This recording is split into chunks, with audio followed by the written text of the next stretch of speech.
Hello everyone, welcome to educational hub YouTube channel. तो दोस्तों, आप सभी को पता है कि सर्व शिक्षा अभियान के अंतर्गत डीओई डिपार्टमेंट में वैकेंसी निकली हुई है। तो दोस्तों, पीआरटी और टीजीटी दोनों की वैकेंसी निकली हुई है।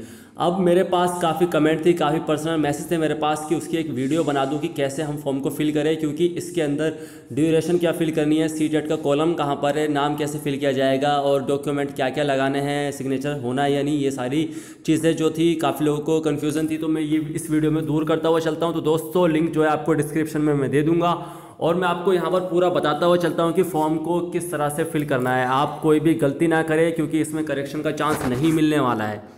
तो दोस्तों, वीडियो स्टार्ट करने से पहले लाइक कर देना, क्योंकि वीडियो बहुत शानदार होने वाली है। चैनल को सब्सक्राइब कर देना, क्योंकि ऐसी मज़ेदार वीडियो आपको एजुकेशन से रिलेटेड मिल जाएगी इस चैनल पर। तो दोस्तों, आगे स्टार्ट करते हैं।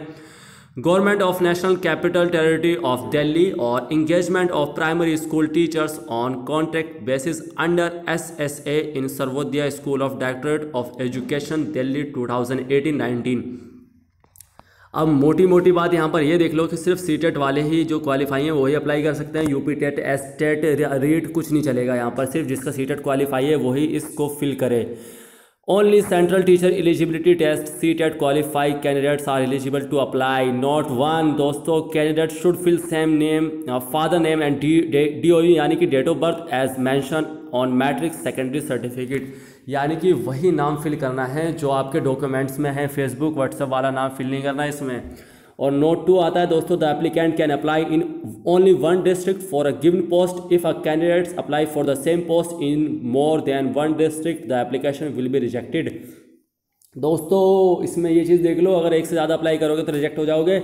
और सबसे ज़्यादा जो वैकेंसी है वो है नॉर्थ ईस्ट में, और दोस्तों ईस्ट में 26 और 21, उसके बाद कहीं कहीं पर 14-15 हैं। तो दोस्तों, सबसे ज़्यादा जो है नॉर्थ ईस्ट है, वो आप अपने हिसाब से चूज़ कर लेना। और नोट 3 है दोस्तों, percentage of marks can be evaluated by formula. दोस्तों, आपकी सीजीपी जो 10th क्लास की है वो 5 सब्जेक्ट की है। बेशक आपके 6 सब्जेक्ट हों, मगर सीजीपी आपकी 5 सब्जेक्ट की है। दोस्तों, एडिशनल जो भी लैंग्वेज है वो उसमें जुड़ती नहीं है। हिंदी और सॉरी दोस्तों, उर्दू, पंजाबी और संस्कृत। तो दोस्तों, जो सीजीपी है वो 5 सब्जेक्ट की है, तो यहाँ पर 5 ही मांगे, बेस्ट 5। तो सीजीपी आपकी एग्जैक्ट ठीक है। सीजीपी से आपको कोई छेड़छाड़ नहीं करनी है, बस सीजीपी को आपको मल्टीप्लाई करना है 9.5 से 6.4 या 6.8 या 7.4 या 7.8 को मल्टीप्लाई करना है 95 से। जो भी परसेंटेज आएगी वो आपकी 10th की परसेंटेज है। आगे आते हैं दोस्तों, no correction updation will be allowed once application form is submitted online. अगर एक बार आप कुछ भी फिल कर देते हैं तो उसके बाद करेक्शन का चांस नहीं मिलने वाला है। Candidates are advise to preview the form before submitting it, और सबमिट करने से पहले एक बार देख लेना। CTET details fill in column number 14 में सीटेट डिटेल्स आपको फिल करनी है। यहाँ पर आप डिस्ट्रिक्ट चूज़ करिए, नॉर्थ ईस्ट, या आप चूज़ करिए यहाँ पर सॉरी दोस्तों ईस्ट, क्योंकि यहाँ ज़्यादा वैकेंसी अगर आपको लगती हैं। आप कोई सा भी चूज़ करते हैं, आप रीजन के हिसाब से भी चूज़ कर सकते हैं, कोई इसमें मैटर नहीं है। आप दोस्तों सेलेक्ट पोस्ट के यहाँ पर असिस्टेंट प्राइमरी टीचर वैकेंसी जो है 26 है यहाँ पर नॉर्थ ईस्ट में। और मैं अगर आपको बताता हुआ चलूँ यहाँ पर, तो दोस्तों एक सेकेंड, 26 हो जाती हैं। फर्स्ट नेम आपको फिल करना है, मिडल नेम, लास्ट नेम अगर आपका पूरा नाम है, जैसे कि किसी का होता है संगीता कुमारी चौहान, तो संगीता कुमारी चौहान, या मोहम्मद सुल्तान कुरैशी, तो इस तरह से आप फिल कर सकते हैं। फादर्स नेम फिल करना है, एड्रेस यहाँ पर फिल करना है, पिन कोड डालना है, कॉन्टैक्ट नंबर डालना है आपको, स्टेट यहाँ पर आपको डालनी है, जेंडर कैटेगरी आपको अप्लाई करनी है। स्टेट आपका जो भी है, आंध्र प्रदेश हो गया, या फिर जेंडर आपका जो मेल है, या फिर कैटेगरी आपकी जनरल है। दोस्तों, हैंडीकैप है या नहीं, यहाँ पर यस या नो। डेट ऑफ बर्थ आपको फिल करनी है, आसानी से यहाँ पर डेट ऑफ बर्थ आप फिल कर लेना। और उसके बाद एज अपने आप आ जाएगी यहाँ पर कैलकुलेट होकर। उसके बाद यहाँ पर सेकेंडरी में नेम ऑफ बोर्ड, सीबीएसई है, यूपी बोर्ड है, हरियाणा बोर्ड है, कोई सा भी बोर्ड है तो वो फिल करना है। ड्यूरेशन जो है 10th की वो आएगी 1 ईयर, क्योंकि 10th अगर आपने 1 साल में करी है तो 1 आएगा, अगर 2 साल में करी तो 2। मतलब जैसे किसी की बैक आ जाती है, फेल हो जाता है कोई, तो दोबारा देता है। पासिंग ईयर्स जो भी है आपका जनवरी, फरवरी, मार्च जब भी रिजल्ट आया था आपका उस दिन से, और 2004 जो भी 634 जब भी आपको क्वालिफाई है यहाँ पर पास करना है। उसके बाद दोस्तों 9 और 6.4 जो भी आपकी परसेंटेज है उसको मल्टीप्लाई करना है 9.5 से। 5 सब्जेक्ट के यहाँ पर आपको नेम लिखने हैं, subject for which % of marks shown in column. यहाँ पर आप देख लीजिए, यहाँ पर एग्जामिनेशन पास जो आएंगी, name of board, university, duration, month and year, result, और साथ ही साथ परसेंटेज। और दोस्तों subject for which % of marks shown in column. तो दोस्तों जिन बेस्ट 5 के आप मार्क्स जोड़कर इसमें फिल करेंगे उन्हीं सब्जेक्ट के नाम फिल करने हैं। आप कोई भी यहाँ पर ऐसा ना करें कि एडिशनल सब्जेक्ट कर दें। आगे आता है दोस्तों सीनियर सेकेंडरी यानी कि 12th क्लास, इंटरमीडिएट, 12th कुछ भी कह लीजिए। यूपी बोर्ड है, हरियाणा बोर्ड है, पंजाब बोर्ड है या फिर बिहार बोर्ड है, कोई सा भी आप यहाँ पर फिल कर लीजिए। मान के चलिए किसी ने CBSE से किया हुआ तो CBSE वो फिल करेगा। उसके बाद दोस्तों 12th एक ही अटैम्प्ट में हो गई थी या 2-3 साल लग गए थे 12th में, उसके हिसाब से 12th फिल करनी है। मान के चलो किसी का फर्स्ट अटैम्प्ट में ही यहाँ पर क्लियर हो गया था तो वो यहाँ पर 1 डालेगा। और उसके बाद आगे आते हैं यहाँ पर कब आया था 12th का रिज़ल्ट। मान के चलो 12th का रिज़ल्ट आया था मार्च में 2016 में आया था 12th का रिज़ल्ट। मान के चलते हैं यहाँ पर हम कुछ भी मैं आपको यहाँ पर एक परफॉर्मर बता रहा हूँ। पास हो चुके हैं आप, और सब्जेक्ट जो है जो भी आपके 5 सब्जेक्ट की परसेंटेज है उसके हिसाब से यहाँ पर फिल कर लेना, और उन 5 के आप यहाँ पर सब्जेक्ट फिल कर लेना ताकि आपको कोई भी दिक्कत ना हो। तो दोस्तों उसके बाद यहाँ पर 12th हो जाती है आपकी। उसके बाद देख लीजिए यहाँ पर कौन कौन सी चीज़ें हैं।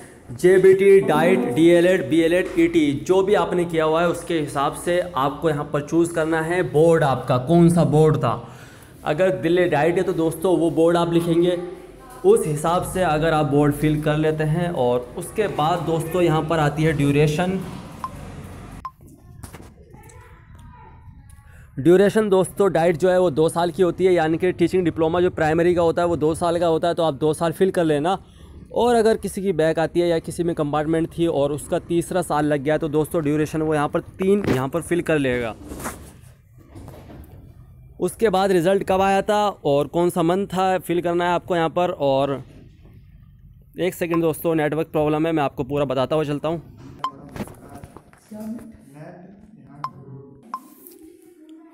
तो दोस्तों यहाँ पर जब भी आपका डाइट का रिज़ल्ट आया था उसका आपको मंथ और ईयर यहाँ पर फिल कर लेना है। और उसके बाद यहाँ पर आपकी क्या परसेंटेज थी डिप्लोमा की वो आपको फिल करनी है, और डिप्लोमा के क्या सब्जेक्ट थे। अब सभी के साथ एक कॉमन प्रॉब्लम ये आ रही है कि डिप्लोमा में बहुत सारे सब्जेक्ट होते हैं, तो दोस्तों आप लिख सकते हैं all subject in diploma of education, ऐसे यहाँ पर आप लिख सकते हैं कुछ भी।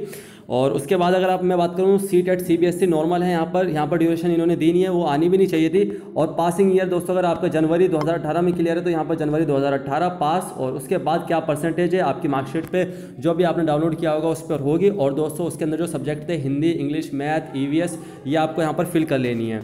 अब दोस्तों यहाँ पर एक कॉलम जो दिया हुआ है इन्होंने ये स्पेशली 2018 वालों के लिए दिया हुआ है, क्योंकि जिन लोगों का क्वालिफाई हो चुका है वो अपना यहाँ पर रोल नंबर फिल कर दें जो भी उनका रोल नंबर है CTET का।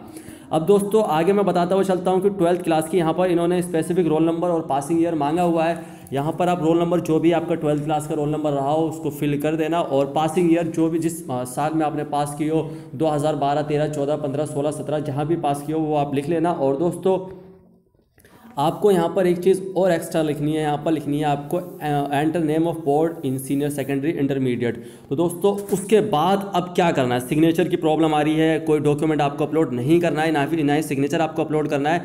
उसके बाद दोस्तों यहाँ पर आता है प्रीव्यू। जब आप प्रीव्यू करेंगे तो उसके बाद देखिए यहाँ पर मैंने काफ़ी चीज़ें सेलेक्ट नहीं की है। सेलेक्ट डिस्ट्रिक्ट में यहाँ पर कर लेता हूँ, जैसे कि मैंने बताया था नॉर्थ ईस्ट या ईस्ट कर लिया है मैंने। और उसके बाद यहाँ पर जो पोस्ट है PRT की मैंने आपको बता दी थी। तो दोस्तों यहाँ पर प्रीव्यू जब मैं करूँगा तो यहाँ पर कुछ चीज़ें जो मैंने फिल नहीं की है मैंने, क्योंकि ये मैं आपको बता रहा हूँ इसलिए मैंने यहाँ पर फिल नहीं की है, तो वो आप आसानी से कर देना। अब उसके बाद एक मोटी मोटी चीज़ जो यहाँ पर ये आती है कि इसको हम किस तरह से सबमिट करेंगे, क्योंकि दोबारा चांस नहीं मिलेगा आपको ठीक करने का। तो आपको क्या करना है, आपको डायरेक्ट जाना है यहाँ पर प्रीव्यू पे जब आप क्लिक करेंगे तो दोस्तों जो आपने फॉर्म फिल किया उसका परफॉर्मा आपके सामने आ जाएगा। परफॉर्मा आप लास्ट बार देख लेना कि उसके अंदर कहीं भी आपने नंबर, नाम या फिर किसी भी फादर नेम, मदर नेम में किसी भी तरह की कोई भी गलती तो नहीं की है। अगर आपने गलती की है तो दोस्तों आप बैक आकर उसको ठीक कर सकते हैं। ठीक करने के बाद आप दोबारा उसको प्रीव्यू करेंगे। अब जब आपको लगेगा कि जो प्रीव्यू का परफॉर्मा वो एग्जैक्ट बिल्कुल ठीक है तो दोस्तों आपको करना है फाइनल सबमिट। फाइनल सबमिट करने के बाद आपको मिल जाएगा रजिस्ट्रेशन नंबर, आप उसको Ctrl+P करके प्रिंट निकाल लीजिए या फिर उसका स्क्रीनशॉट रख लीजिए। वो आगे जितनी भी फर्दर चीज़ें हैं उसके लिए काम आ जाएगा। और दोस्तों 5 से 13 तक आप अप्लाई कर सकते हैं और 18 को इसका रिजल्ट आ जाएगा। तो दोस्तों ये कुछ बातें मुझे आप लोगों के साथ शेयर करनी थी। उम्मीद है दोस्तों ये वीडियो आपको पसंद आई होगी। वीडियो अगर पसंद आई हो तो वीडियो को लाइक कर देना, चैनल को सब्सक्राइब कर देना। Thank you all of you, keep watching, keep loving, keep supporting educational hub YouTube channel. और दोस्तों जाते जाते वीडियो को एक बार लाइक ज़रूर करना और चैनल को सब्सक्राइब कर देना। टीजीटी की वीडियोस जो है वो अगली आने वाली है, तो दोस्तों वो वीडियो भी ज़रूर देखना। Thank you.